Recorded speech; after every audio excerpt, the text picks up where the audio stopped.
Oke, Assalamualaikum warahmatullahi wabarakatuh. Perkenalkan, nama saya Alfi Rahman Hail, mahasiswa dari Sekolah Tinggi Ilmu Administrasi Amuntai, program studi Administrasi Publik. Ini adalah video pertama saya, dan di video kali ini kita akan membahas tentang kependudukan.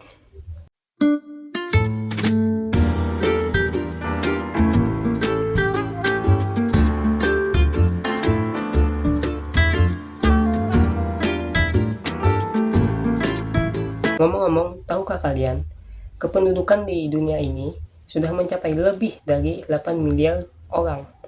Dan di Indonesia saat ini saja sudah ada 270 juta penduduk dengan karakteristik yang berbeda-beda. Lalu, apa sih kependudukan itu? Dan mengapa hal ini penting untuk perencanaan pembangunan? Mari kita simak pembahasan ini bersama-sama. Pengertian kependudukan. Kependudukan adalah ilmu yang mempelajari jumlah, struktur, dan distribusi penduduk dalam suatu wilayah atau negara. Hal ini mencakup faktor-faktor perubahan kependudukan seperti angka kelahiran, kematian, dan migrasi.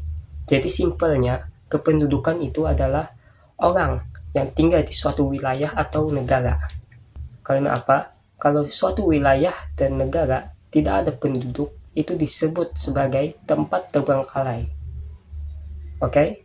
Jadi hal ini penting untuk mencatat dan juga mengamati perubahan kependudukan di setiap wilayah daerah, seperti angka kelahiran, kematian, dan juga migrasi. Jadi simpelnya, penduduk atau kependudukan itu adalah seseorang yang tinggal di suatu daerah, maupun itu sendiri maupun dengan keluarga.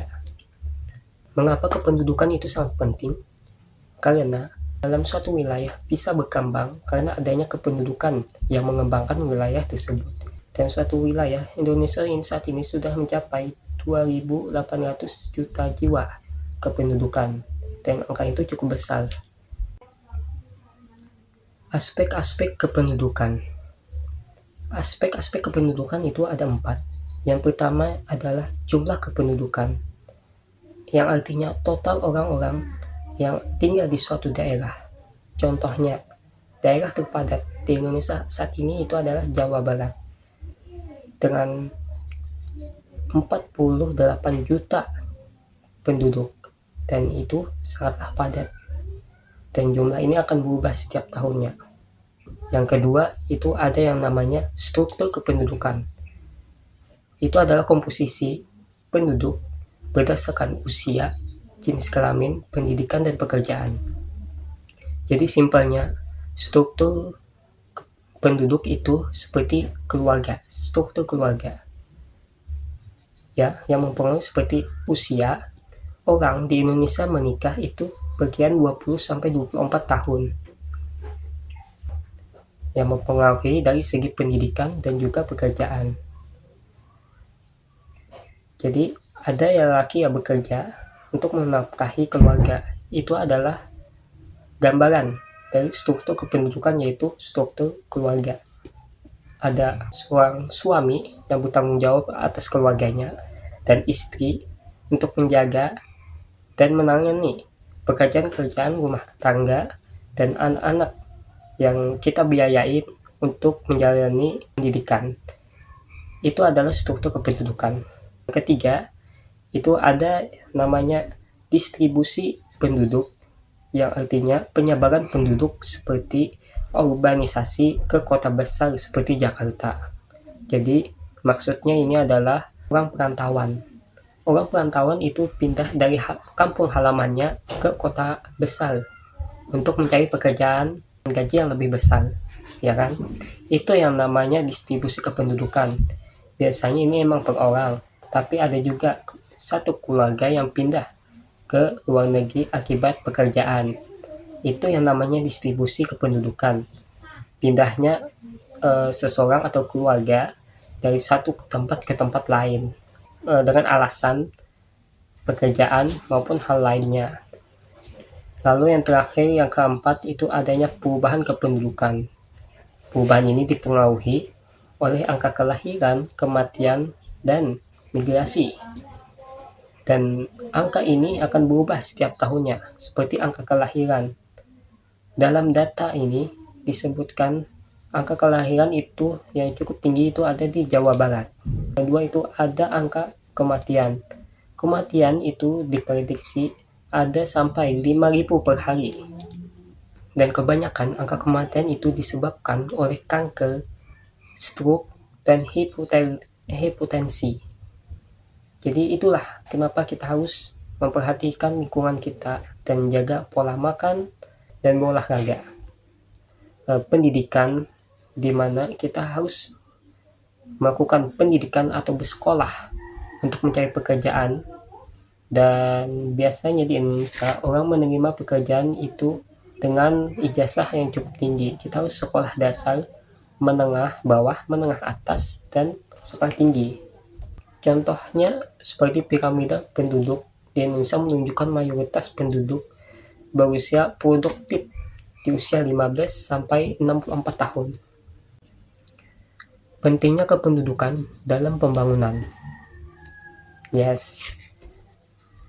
Kependudukan itu sangat penting dalam pembangunan. Karena apa? Pembangunan dalam satu wilayah itu tidak bisa dilakukan sendiri. Pasti banyak orang yang akan terlibat.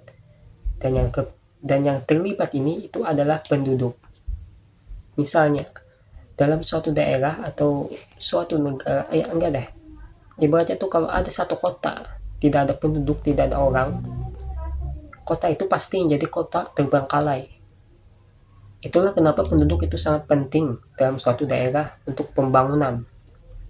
Dan mengembangkan wilayah itu untuk lebih baik dan lebih indah dan bagus. Karena orang yang terlibat dalam pembangunan itu adalah penduduk. Jadi di situ ada 4. Yang pertama itu adalah infrastruktur. Itu adalah pembangunan, itu ada jasa pembangunan, transportasi sesuai dengan kepadatan penduduk. Lalu yang kedua adalah pendidikan dan kesehatan. Yang menyediakan. Jadi pemerintah itu harus menyediakan sekolah dan rumah sakit untuk fasilitas kesehatan berdasarkan anak, balita, dan lansia. Jadi biasanya kan itu ada, misalnya dalam, kalau di desa ya, setahu saya itu ada yang namanya posyandu. Biasanya itu diadakan tiap minggu untuk mengecek kesehatan balita maupun lansia. Ya. Dan program dari pemerintah ini menurut saya itu cukup bagus untuk menjaga kesehatan balita gitu. Tapi sayangnya itu untuk balita, jadi untuk anak-anak itu masih banyak yang memiliki pola makan yang tidak bagus. Jadi program makan yang disediakan pemerintah menurut saya itu cukup bagus, tapi sayangnya untuk menjalankannya pemerintah menurut saya itu kurang fair karena banyaknya kasus-kasus seperti adanya korupsi dalam dana makan gratis itu. Jadi menurut saya itu bisa ditingkatkan lagi ya pengawasannya. Lalu yang ketiga itu ada yang namanya ekonomi yang menciptakan lapangan kerja sesuai struktur usia produktif. Jadi di sini maksudnya ekonomi itu adalah pemerintah yang menyediakan lapangan kerja berdasarkan kelulusan orang gitu. Dan kasus lagi ya kali ini, angka lowongan pekerjaan yang disiapkan oleh pemerintah itu tidak mencukupi dari segi angka angkatan orang yang ingin bekerja. Itulah kenapa banyak pengangguran di Indonesia. Dan masalah ini menurut saya itu cukup besar dan tidak bisa dilakukan sekaligus. Lalu yang keempat itu ada yang namanya lingkungan untuk mengelola sumber daya alam yang agar tidak habis akibat tekanan populasi. Dan menurut saya hal ini tidak perlu kita cemasin karena sumber daya kita itu cukup melimpah. Hanya pengelolaan kita saja yang salah. Ya, di mana sumber daya mentah kita yang harusnya bisa kita kelola menjadi produk itu malah kita ekspor ke negara lain. Lalu hasil produknya kita impor ke negara kita. Menurut saya itu tidak fair. Karena itulah SDM kita itu rendah. karena kita hanya tahu menambang, hanya tahu bercocok tanam, tapi tidak bisa untuk mengelola produk itu dan mengubahnya menjadi produk yang siap dipakai agar harganya lebih murah. Ya, menurut saya itu petani itu bisa kaya, tapi mereka nggak bisa mengelola bahan gandum mereka. Tantangan dan solusi. Tantangan dan solusi.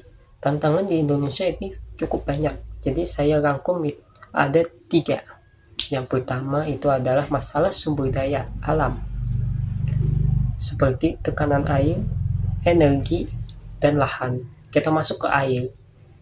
Ada beberapa daerah yang langka akan air akibat musim panas yang berkepanjangan. Jadi solusinya menurut saya, pemerintah bisa membuat waduk untuk wilayah yang jauh dengan perairan sungai. Kita bisa membuat waduk dan untuk mengandung air hujan yang turun dan membuatnya ke waduk. Menurut saya itu ada salah satu solusinya. Dan bagi wilayah yang dekat akan sungai, ya, itu kita bisa membuat saluran air agar mengendang ke wilayah kita gitu loh, dan membuatnya jadi air bersih. Lalu masalah kedua itu ada yang namanya sumber daya. Menurut saya sumber daya di Indonesia ini cukup melimpah, seperti batu bara, BBM, ya, minyak, dan lain sebagainya. Dan tentu saja sumber daya ini bisa habis kapanpun. Dan solusinya kita bisa mempelajari dan melakukan yang namanya sumber daya terbarukan. Seperti kita memanfaatkan matahari sebagai sumber lampu. Sumber terbarukan itu cukup banyak, seperti fusi nuklir dan lain sebagainya. Itu bisa kita rasakan, contohnya seperti sepeda listrik. Kalian pasti sudah banyak melihat sepeda listrik, dan itu ramah lingkungan dan tidak menghasilkan polusi udara. Dan menurut saya teknologi itu adalah langkah awal yang cukup bagus dalam pergerakan teknologi. Dan tantangan kedua itu ada yang namanya pengangguran. Yes, lapangan pekerjaan di Indonesia itu memang sedikit, dan angka angkatan pekerjaan kita itu banyak. Jadi kita asumsikan saja begini, angkatan kerja tahun ini misalkan itu ada 10.000, dan lowongan pekerjaan yang disiapkan pemerintah itu ada 1.000, dan angka ini memang timpang sebelah, ya. Jadi solusinya itu bagaimana? Kalau kita tidak bisa mendapatkan pekerjaan dari lowongan pekerjaan yang kita cari, maka kita perlu membuat lowongan pekerjaan itu sendiri. Contohnya ya seperti kita membuka usaha. Contohnya ya, kita ingin membuka usaha, tapi modal kita kurang. Lalu kita telepon teman kita dan ajak mereka gitu untuk membuka usaha bareng. Karena memang untuk usaha kecil-kecilan, UMKM itu didukung oleh pemerintah. Jadi solusinya emang kita harus membuka lowongan pekerjaan seperti membuat usaha kita sendiri, karena kita tidak bisa mengandalkan lowongan pekerjaan dari pemerintah maupun dari perusahaan lain, karena syarat-syarat mereka yang sangat ketat gitu. Ada yang ketiga, namanya kesenjangan. Kesenjangan ini antara kota dan desa. Saya beri upin umum aja, yang dimana kompetitor di kota itu lebih banyak. Itu yang pertama. Yang kedua, keamanan yang tidak terjamin. Yang ketiga, menjalani hidup yang sulit. Itulah kehidupan di kota besar. Terbalik dengan kehidupan di desa. Menurut saya kehidupan di desa itu lebih stabil. Memang pekerjaannya dan gajinya, penghasilannya itu cukup kecil dibandingkan pekerjaan yang ada di kota. Tapi untuk keamanan hidup itu lebih stabil, lebih aman, karena tingkat kejahatan di desa itu memang sedikit. Kenapa sedikit? Mungkin itu dipengaruhi oleh luasnya wilayah. Kalau dibandingkan kota yang wilayahnya sangat luas, desa itu wilayahnya cukup kecil, yang dimana kalau ada kejahatan di dalam itu, misalnya ada pencuri dan lain sebagainya, itu sangat mudah untuk dicari. Dan itulah kehidupan kalau di desa itu memang lebih stabil. Penutup. Kependudukan bukan sekedar angka, tapi juga cerminan masa depan kita. Dengan memahami dinamika penduduk, kita bisa bersama-sama membangun Indonesia yang lebih sejahtera dan berkelanjutan. Oke, sekian pembahasan kita kali ini. Kalau ada hal yang masih kalian bingung, bisa kalian tanyakan di kolom komentar. Nanti akan saya jawab. Saya izin pamit. Wassalamualaikum warahmatullahi wabarakatuh.